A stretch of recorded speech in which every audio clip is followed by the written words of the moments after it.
Avec en moyenne un peu moins de 700 000 vols de téléphone par an, il est aujourd'hui important d'en connaître les risques et de savoir comment y faire face.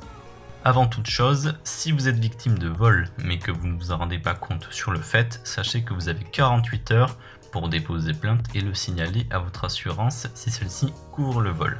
En cas de simple perte de téléphone, toutes les données que vous avez sur celui-ci se retrouvent dans la nature. Mais en cas de vol, elles peuvent potentiellement être utilisées à votre insu. Accès à vos comptes de réseaux sociaux et vos informations personnelles, voire même vos coordonnées bancaires. Votre téléphone contient beaucoup de choses sur vous et il devient très facile de s'en servir contre vous. Premièrement, ne tentez pas le voleur. Deuxièmement, préférez des mots de passe complexes. Verrouillez efficacement votre téléphone et ne le prêtez pas à n'importe qui.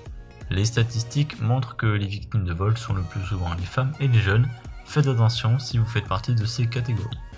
Si vous êtes victime d'un vol et que vous avez la possibilité de tracer ou connaître l'emplacement de votre téléphone, n'agissez pas seul. Contactez les autorités qui pourront vous aider. Dans le cas où votre téléphone est encore utilisable, contactez votre opérateur le plus rapidement possible pour éviter toute consommation frauduleuse de votre forfait.